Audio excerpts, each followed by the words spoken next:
campus, they're all in the know. Pick some winners and then we say, we are live on a Friday afternoon. It is 2 p.m. Eastern, Friday, June the 6th, along with Doug Kezirian. I'm Adam the Bull, and Doug, a lot of baseball on the docket. Always a full slate on a Friday, but a very rare thing on a Friday. Usually the only team that ever plays Friday day games is the Cubs at Wrigley Field. But today there is one Friday day game, and it's not at Wrigley Field. It's in, the Yankees' a ballpark, where the Rays are the home team right now. It's the Rays and Marlins, and that game's underway. So you got something this afternoon to bet on. Something does sound familiar. The Marlins losing after getting swept by the Colorado Rockies at home, no less. But we did have some irregularity yesterday, and that was several games on a Thursday. You and I have hosted a lot of Thursday shows together. We've discussed how there's only a handful of games, but we got a little bit more than we are accustomed to. So that made for some fun in-game betting discussion. Right. And then also just some, pre-flop, so to speak. But I also want to wish you happy birthday. You had a birthday this week, my man. Happy B-Day. I did. Thank you. 54. I'm right around the corner there. I know. It's I'm getting senior discounts now, and I guess it's not all a bad thing, but right. It's coming for all of us, and it's better than the alternative, right? Yes. Yes. Much better. Well said. Yes, but thank you for that. It was a fun day. We went out for my wife and I went out for breakfast. We had a great Italian meal for dinner. We had a Little League game. We didn't win, unfortunately, but nonetheless, it was a great day, and it's been a great week, and good to be here with you talking baseball. And speaking of that day game, as you mentioned, the Marlins are losing. It's 3-0 Rays. That game headed to the fourth inning. And I didn't even mention the name of the show. Terrible job out of me. It's Betting Weekly Hardball, for those who don't know it by now. That is just bad hosting by me, part of the Bet Rivers family. And if you're not betting with us, if you're not betting at Bet Rivers, you're missing out. Anything you could possibly bet on. And there's in-game bets you can make, of course, including this Marlins Rays game. At the moment, with the Rays up 3-0 and the Marlins being as bad as they are, the Rays are minus 910 at the moment, but minus 114 on the run line of 3. Would you consider, Doug, right now, the Rays minus 3 runs at minus 114? Would you consider that? I am considering it. So the answer is yes. The question is, do you get over the hump and pull the trigger? Because if it was a little bit better pitcher for the Rays, Littell, he's fine. Yeah. But yeah, I think the Marlins are spiraling a little bit, and this is when you want to pounce. We discussed it yesterday. When teams are trailing and we get to the bullpen, it's not exactly their best bullpen guys, right? And ironically, and fortunately for Albert, who was in the show and he had the Braves pre-flop, we got off the show before they blew the game, but both teams were adding runs pre-flop. In game. So even that dangerous lineup for the Snakes was adding runs, but so were the Braves because they're facing the Diamondbacks' bad relievers. Now, we did get off the air when it was 10-4 or whatever it was going into the ninth. Gosh. And, Atlanta, that city of Atlanta, tip of the cap in a lot of ways because they find ways to blow leads, don't they? So even a 10-4 lead in the ninth is not even up there with their top 5 or whatever. But I would probably pull the trigger. I thought I'd be 3.5, to be honest. So I actually think it's a decent rate, just given how the Marlins are kind of spiraling right now. Now you're going to get, in theory, one less ups remaining in the game for the Rays because they're the home team and leading 3-0. But I'm okay with that. This Marlins team stinks. All right. Oddly, they just added a run. The Marlins the Marlins just scored. Agustin Ramirez hit a solo home run, so it's 3-1. Well, so that's why I was thinking about it. But yeah, now it's -2. I will say the Marlins, did give up 2 unearned, so Cabrera's not pitching horribly. But that's true. It is this is kind of what you want, right? If you're laying it, see I see some 2.5, so it's 2 minus 121. Okay. Yeah. Yeah. It's Rays or pass for sure. Oh yeah, there's no chance I'm no chance I'm betting on the Marlins in this situation. It's a 0% chance of that happening. So if you're in the chat right now at YouTube, send us a message, and we will get to your questions or comments a little bit later. A lot of other games on the docket we want to talk about on this Friday. Make sure you sign up for the newsletter at bettingweeklystudios.com for weekly betting tips and the entire newsletter, soccer previews, tennis brackets, French Open, and a whole lot more. Some big games tonight in Major League Baseball. Always fun when the Red Sox and Yankees get together. You used to be able to count on those games to be 4+ innings. Those days have changed with the pitch clock, but still always a good matchup usually. But the Yankees have won 9 of 11. The game's on national TV tonight at MLB Network.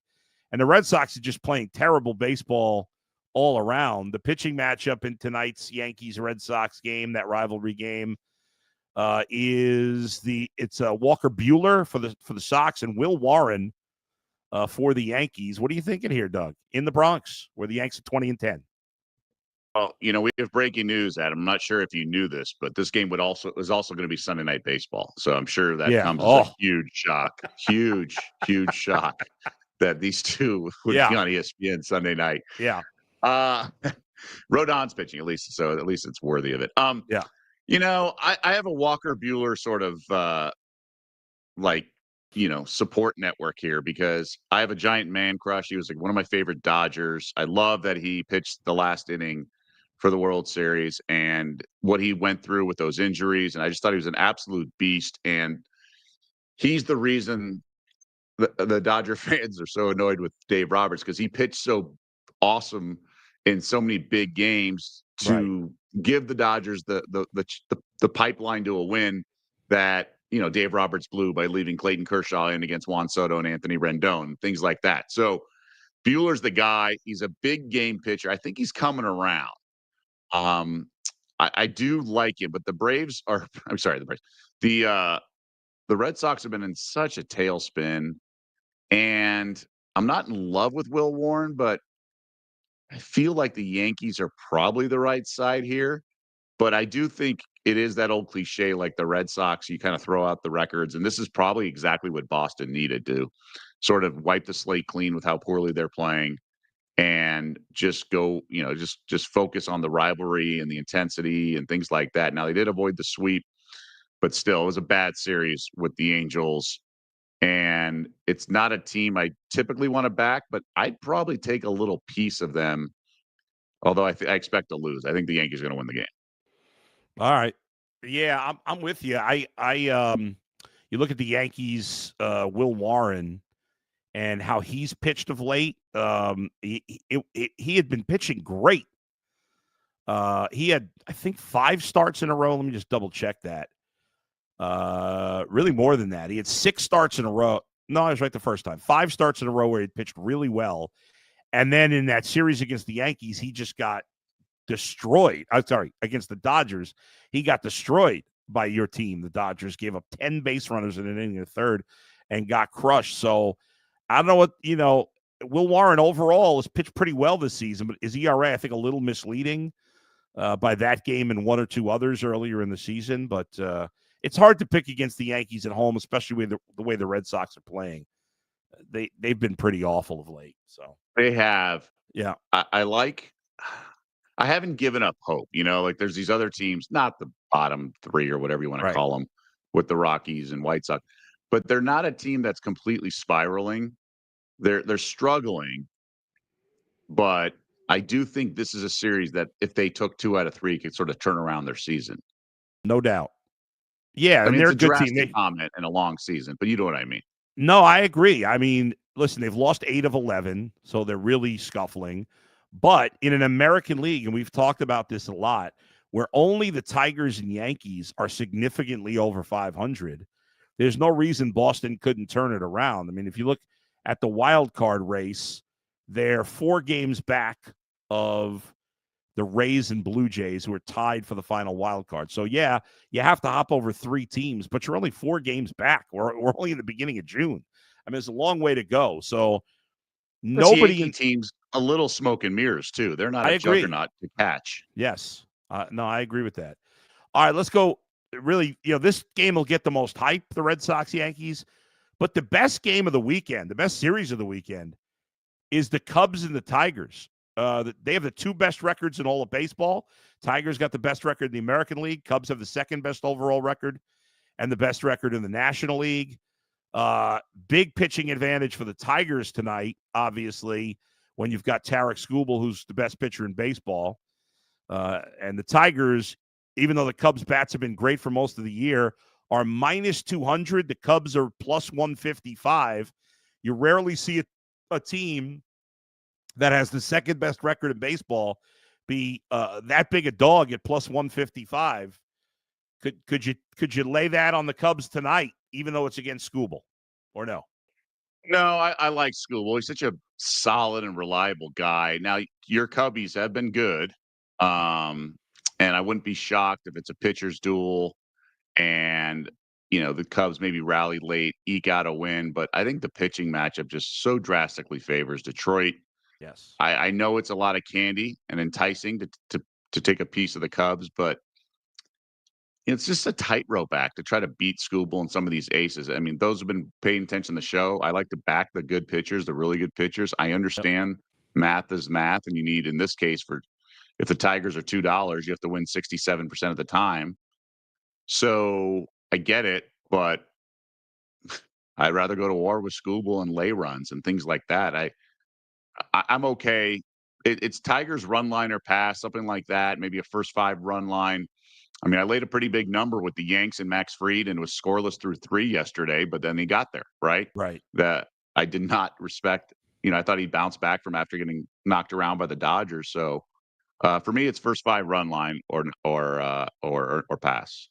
But Yeah. I'm passing. You're passing on that? Yeah, or pass. I would not, even though I'm a Cubs fan, I would not bet on the Cubs. I would not bet against Tarek Skubal. I think I might stay away on this game, but I would definitely. I'm never betting against Tarek Skubal. There's not a situation where I'm going to bet against him.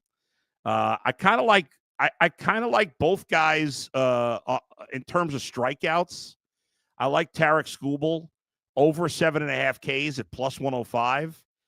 And I like Ben Brown, either. Now, let me ask you this, Doug. You got Ben Brown over 5.5 Ks at minus 152, over 6.5 plus 132.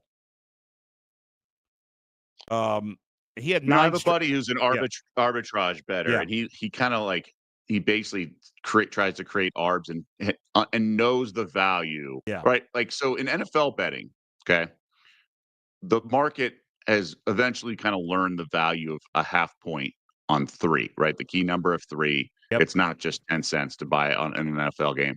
Like if you were to lay 11 and buy it to 10.5, yeah, that's 10 cents. Yeah. But off of 3, it's like 35, 40 cents, depending on the over under and things like that. So what's the value of a half, a strike? What's the value of one strikeout in a pitcher prop? And I think it depends on a lot of things, but this is what he does to arbitrage it all. Yeah. And I would say I'd go for the higher number, but I also wouldn't bet it either. I think the Tigers lineup's tricky like that, but Brown's a guy who can get him in bunches, so to speak. So if he's on, he's going to get. I mean, he's got 9 a couple times this year. So if he's on, he's on. All right, that game is on Apple TV. I know some people complain about, games are in so many places. I do like the fact that the Apple TV games are in 4K. If you have a 4K TV, it's pretty sweet. I mean, I happen to have one, and as great as high def is, and we're used to that, but the 4K is pretty amazing. It kind of feels like you're at the game in a way. Right. And it's okay. I mean, look, more games on. As a guy who lives in Vegas and has 6 local blackouts in terms of 6 teams, I'll take anything in any which way. I'll watch it in SD or projector if I have to. It's so weird seeing like a movie now that's not in high def. It's so bizarre. Not used to it. Astros at the Guardians tonight. Doug, the Guardians just lost 2 out of 3 to the Yankees. So they struggled to hit again in this series as they have often this season. The Astros have won 7 of 10, including yesterday. They're 6 games over, 1.5 game lead in the AL West over the Mariners. The pitching matchup in this game tonight with the series in Cleveland at 7:10 start. The rookie Colton Gordon will start for the Astros. For the Guardians, Logan Allen, probably the Guardians' worst starter, but not terrible. The game's in Cleveland. Guardians are really good at home at 17-11. Astros 12-16 on the road. What do you like in this one, Doug? This is tough because I was looking to bet Houston. I just hate, the pitching situation, Colton Gordon going. And, it's one of those things where you're going to like, it's that old adage of can this bet win or will it win? Right. Yep. Obviously, we don't know the results, but you really want to make wagers that you think are likely to win, right? Like this is going to win unless it's a huge dog and it's worth the flyer. You're throwing like 0.1 unit on something that's like a big, flyer, and like an end game yesterday, maybe on the Diamondbacks live on the money line. Yeah. So in this situation, like I think the right side is the Astros, but not enough for me to bet it. Like you said, going against Allen, and Cleveland has been good at home, things like that. But this is different. Houston's running hot. I thought the Guardians played pretty well in the Bronx. They got a really tough strike 3 not called that changed the complexion of the game. I believe that was in game 1. Yeah, that was Friday. And it's just game. bogus, man. And so I thought they hung in there. They had a nice bounce back in game 2 on Wednesday. So I still think the Astros get there, but I wouldn't lay it. I just thought the price, like the odds, the betting market was ahead of me on this one. What about under 8.5? Can I talk you into that in that game? It's funny. I was looking over. Why do you? I think the bats can get there against these pitchers. Why did you like the under? Because I think these pitchers could get touched up a little bit. I'm really just down on the Guardians lineup at the moment. I just don't like where they're at offensively. They have holes. Yeah, and the Guardians at home usually pitch well enough to stay in it, so I'm thinking it's going to be a low-scoring game, but obviously you don't, so I'm going to stay away. The bats certainly went silent except for game 2 in the Bronx. I don't know. I feel like these pitchers, off what happened in the Bronx and what's going on, I think these pitchers can look at these pitches. Sorry, the batters can look at these pitchers like beach balls, Yeah, you may be right. And it's a relatively no. If it were 9, I wouldn't be there. 8.5, I kind of think we can get some runs. I think this Houston offense might be turning the corner here. Don't miss Betting Weekly game bet match tomorrow with Nigel and Sean Calvert previewing the men's French Open final, Carlos Alcaraz versus the Sinner Djokovic winner. I have no idea who's going to win that, but our tennis guys do, man. They know all this stuff. Yeah, exactly. Talk about live betting. I mean, there's so much of that when it comes to tennis, so check it out. Let's get to the next game here, Doug. Padres at the Brewers. Obviously, the Padres are playing really well. They head to Milwaukee, where the Brewers have been good at home. Randy Vasquez for the Padres.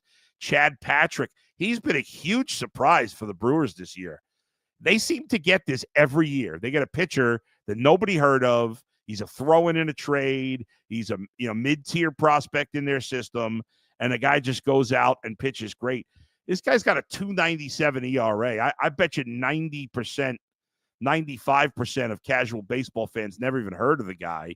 He's been just absolutely awesome. He hasn't given up more than 3 earned runs in a game the entire season, and he's made 12 starts, 13 appearances, and his last couple of starts, 2 runs, 0 and 1 against Philly, Boston, and Baltimore. Now, he doesn't go deep into games all that often, but he's been surprisingly good for them. First play of the day, Brewers first 5 inning. 2-way line, so we're not laying anything, minus 143. Right. Sorry, 155. I misspoke. I lied. I think it's a really good spot for Milwaukee. Look, this is a Brewers team that's won 9 of 10. You mentioned the pitching that's going on with them coming in, and I feel like it's a little bit of a flat spot for the Padres. They had a dramatic series in the Bay Area with San Francisco.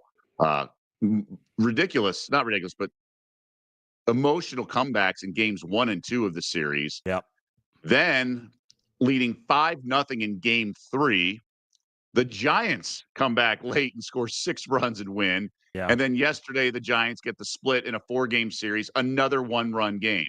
So you had all 4 games, 1 run, decided by 1 run. Now they go to Milwaukee. I think it's a little bit of a flat spot. Meanwhile, this Brewers squad, 9-1 in their last 10.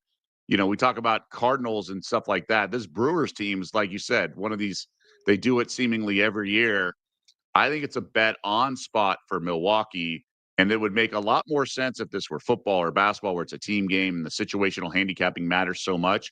But I think you're going to catch a really flat Padres team. I want to isolate early in the game. I was even thinking like Brewers to score first, something like that. But I think first 5 with the pitching matchup and everything is the right side. Now you got to pay a little bit more juice than the game line. As I mentioned, it's 155 at Bet Rivers, but I think it's worth it. I think San Diego's lineup's really good, but I think you got a team coming in flat on the road. Not quite the dog days of summer just yet, but again, I think a really good situational angle for the Brewers here.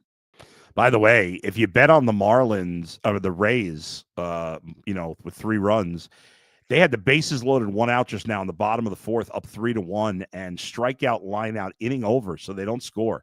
Still 3-1 going to the 5th inning. Yeah, the total was 10. It's now 8.5. So that was a big swing there. 8.5 is tempting too on the under. The going back to your thoughts on the Padres, and it's always like obviously we've seen a lot of come from behind wins this year. I feel like without having the numbers in front of me, it just observationally feels like there's been more this year. But it's shocking to see the Padres because their bullpen is one of the best in the game. They have so many high leverage arms. I was a little surprised. Jason Adam, who's been great for them the last few years, ended up giving up the last run that gave the Giants the lead. I was a little surprised they didn't take Pivetta out sooner, but I guess he's pitched really well. So, I guess you stick with you guys you trust. Yeah, and that 5-0 lead, I mean, I'm not saying it turned the season around the other way, but you eke out 2 comeback wins, win both the next year against Giants, a division rival, and the next game you're up 5-0 midway through. You're about to kind of go on a run here, right? Right. And I like this Padres team. I think they'll be there in the end, but they're not indestructible. They have recently a 6-game skid where they got swept by the Mariners at home and then at the Blue Jays. So this is a team that's capable of kind of playing down to a certain level. And the Brewers are, like I said, a bet on team. They're kind of running hot. So I think it's a really good spot to take the Brewers. I like this bet a lot. All right, Doug, we got to get to it here. There's no other way to say it. There's very depressing things going on involving the Colorado Rockies. The fact that they've won 3 in a row is completely inappropriate. We were reveling in their all-time awfulness, and they've kind of blown that up a little bit these last 3 days. They're still awful, but now there's a chance they might win 30 games, and I'm not happy about it at all. How the hell did the Rockies win 3 in a row? Well, they did it against a very bad team. So what the nice thing is, not a lot of us were running to bet against them, right? We weren't like martingaling the run line against them with a good team. So the Rockies, I think, are who they thought they were, right? Oh, yeah. Denny Green style. Yes. I do think they're going to return to normalcy this series. Now, the Mets, obviously a good squad coming in, monster favorites. The betting market is not overreacting to a 3-game series sweep by the Rockies on the road, no less. The bats got hot in a couple games late. They hung on 3-2 in 2 of those games. So it's not like this lineup's all of a sudden knocking the cover off the ball. I will say Freeland pitched, solid and things along those lines. The problem is the Mets are coming off a tough loss. They played on Thursday, travel again. I mean, Sensatella is pretty bad. Oh my going God. For Colorado. I'd look Mets run line. I think you kind of have to, even though it's a little bit of a flat spot, but knowing that the Mets coming off the disappointing loss where they blew a nice lead, I think you have to bet on the Mets here. I think why not, right? What case can you make for the Rockies? So none. I mean, the run line is -1.5, -200. That's beefy. But -2.5, -130. I'll add another play. I'll go with that one too. I think the Mets can pound them here. Rockies are 2-10 when Sensatella starts. They've lost 7 in a row when he starts. All 7 or 6 of those 7 by more than 1 run. Sensatella, by the way, gave up 0 runs his first 2 starts of the year against the Marlins and the Phillies. He had pitched 9 2/3, gave up 0 runs.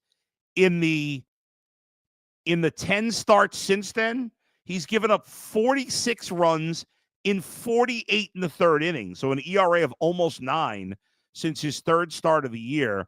That's just crazy. And in his last 8 starts and 10 of his last 11 starts, he has given up at least 4 earned runs, which is just crazy. And he's had 3 starts where he's given up 6 or more runs. He's only pitched past the 5th inning twice all year, 3 times all year. So he's horrible. He might be the worst pitcher in baseball. There's no way you could bet on the Rockies. No chance. My only pushback, or at least the slight concern I have here is Senga's going for New York, and he's never pitched at Coors Field. And he just baffled the Rockies at home in his last start. Yeah. I just wonder if he kind of gets in his head and pitches differently because of the altitude and stuff like that. That would be my only concern. But otherwise, man, this should be a lopsided victory for the Metropolitans. Yeah, you would think in that scenario. All right, let's go now to, well, we can't go to Oakland. We'll go to Sacramento. The A's have been Rockies-like in the last 3 weeks, but they did end. They had lost 20 of 21 and 9 in a row, but they did win yesterday to snap that losing streak. Tonight, they'll host the Orioles. Dean Kramer on the hill for the O's. J.P. Sears for the Mariners. Something's got to give. The Mariners are the A's are 10 and 22 at home. The Orioles are 13 and 19 on the road. So this is an ugly one, but is there a play here? Yeah.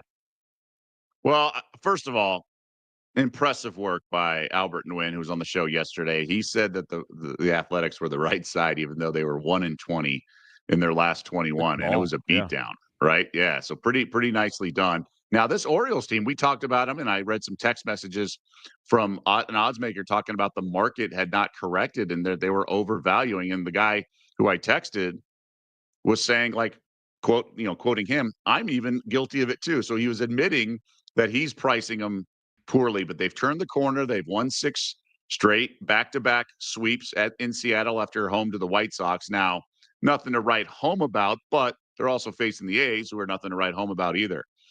I would have to get back on the horse with fading this Athletics team. I do think that early sort of buzz on that offense was a little misguided.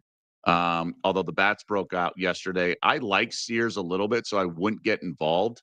I think he's a decent pitcher, and his upside is his ceiling's high. I think that's the thing. You just don't know what you're going to get with him. I mean, he's the definition of a mixed bag.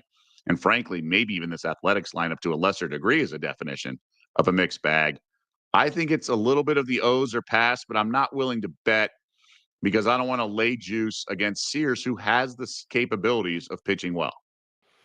And if you want to consider Sears, here's something to back up potentially betting on Spears.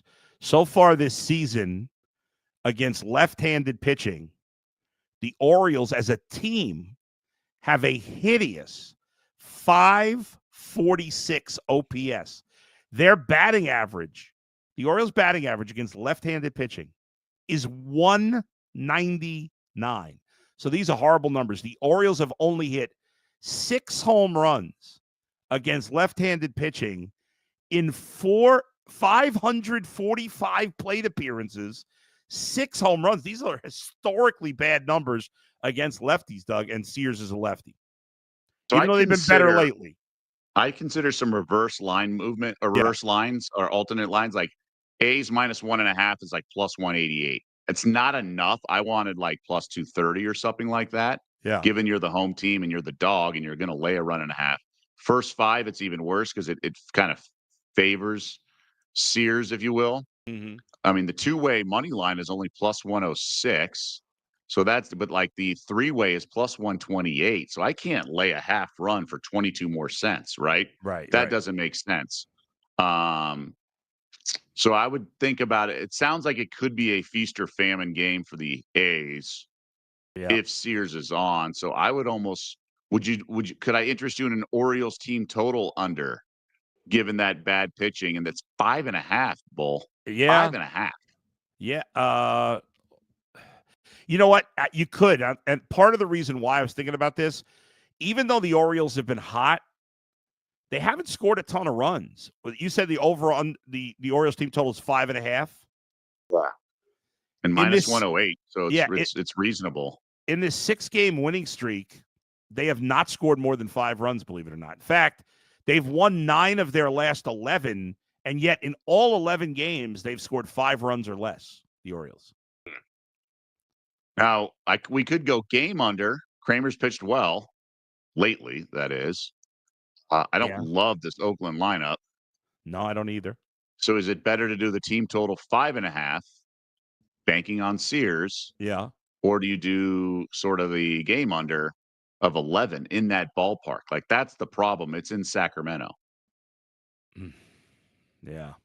But the A's haven't been good in Sacramento. I like I guess if I had to choose, I think I would take the total under the under 11. I don't see 11 runs being scored. Now, of course, there'll be 20 tonight. I had a first 5 under the other day in Sacramento, and it burned me. So I feel your pain or feel your concern. I do think that's the right angle. I think under 11. Those are some pretty alarming stats for that O's lineup. Right. Oh yeah, this is just all time bad. All right, let's take a look at the next game here on the docket. The Diamondbacks and the Reds. We talked about it a little bit already. Arizona with an unreal comeback. They were down 10-4 in the ninth to the Braves. They win it 11-10. So they'd been struggling until recently. You wonder if this gets them going on the right track in Cincinnati tonight. By the way, I on my season-long fantasy team, I have Shelby Miller, who's been closing games, sometimes for Arizona, and I had him in my lineup yesterday. And it was 10-4, and I was like, oh well, I'm not going to have Shelby Miller today. And Shelby Miller ends up getting the save for Arizona in a game where they were down 4 in the ninth, which is a nice one there for me. But does this momentum, the momentum of the win, with baseball, momentum could be the next day starting pitcher. But that game's at 7:10, also on Apple TV. The Reds are actually under 500 on the road, at home, and the Diamondbacks are actually better on the road. 16-14 on the road, 15-17 at home. Although Eduardo Rodriguez, who's starting for them, has been terrible. Nick Lodolo would definitely have the edge in the pitching matchup. What are you thinking here? It's absolutely snakes or pass. I have to pass because it's Eduardo Rodriguez pitching. Yeah, he's been so bad. So bad. But I do think this is a kind of win that can catapult the team. And of all teams, a team like the D-backs, who are streaky as can be. Yep. I just wish they were at home facing like the Giants or something where the bats can get going and they didn't have Rodriguez. I think the Reds are a good opponent. Like you said, they're not good at home. They're not good in general. They're okay. They're mediocre. They're below average, but not terrible. No. Right. It's tempting, but I just can't get behind Rodriguez. Honestly, a team total would be something I'd consider. Again, that they're kind of feeling themselves. Yeah. It might be a good breakout performance, but then there's also the hangover effect. So it's not an automatic when you have a nice ninth inning like that. You got to travel, a little bit of a hangover, feeling themselves. So it's a pass for me, but I want no part of the Reds, even though they are facing such a bad pitcher. By the way, Rodriguez in his last 5 starts, 25 earned runs in 22 and a third innings. So that's an ERA of about 10 or 11, something like that. He's been horrible. I'm with you here. It's a stay away. I could be talked into the over 9.5 runs in that one. I could see this being, a 7-6 game. But then again, Lodolo's been pretty good. So. But the Reds' bullpen is not good. So I see the Diamondbacks doing what they did yesterday and scoring a lot of runs late. Doug, baseball's not the only thing in your bag. You've got a little basketball around the corner coming up as well in about 25 minutes. Betting Weekly fast break. I was about to say hardwood. I don't know why I was saying hardwood. Betting Weekly fast break that's coming up. I've almost made that mistake many times. You're not alone, my friend. And again, The Pacers, they do it again. This is insane. I can't get over it. It is, but it's funny. Even though this was more improbable, given who it was against, Yeah. and the stage, because we had seen it not just from them but other teams all postseason. Yeah. We kind of saw it happening, and you kind of knew it was coming, like a mile away at this point. It's fool me once, shame on you. Fool me 7, 8, 9 times, shame on me, right? Like, Yeah. we saw it happening. We saw the Thunder getting a little tight, and we just kind of knew it was going to be a Halliburton jumper or step back or something along those lines. And in fact, he did it again. So I thought Mark Daniel, the coach of the Thunder, got completely outcoached. Carlisle is an elite coach, had 25 years of experience on him because he's 25 years older. Yeah. And it showed in a lot of ways. So we'll break that down. Albert Nguyen, who I mentioned was on yesterday's Hardball show, is going to be on the fast break. We're going to break down game 2, which is Sunday night. Really intriguing series props. Daniel changed the starting lineup. What do we make of some of the player props? Is he going to go back to his usual starting lineup? There's a lot of sort of projecting and speculation going into this. Yeah. I think it makes for a really interesting angle, not only from the series point spread, because it's 11 in game 2, but also all the props. And the Pacers didn't even play well. They didn't play well at all. And I mean, the turnover margin was like 24-7. Steals was 14-1. Pacers never out-rebounded anyone. They out-rebounded them by like 17. Just a strange statistical game. Yeah. And it's going to make for really kind of a lot of variance, I think, in game 2. So we're going to attack that. That's top of the hour. Say Tyrese Halliburton has raised his Q score quite a bit in this postseason. 2 games of the WNBA tonight as well, including featuring 3 of the worst, probably the 3 worst teams in the WNBA of the 4 action tonight. Yeah.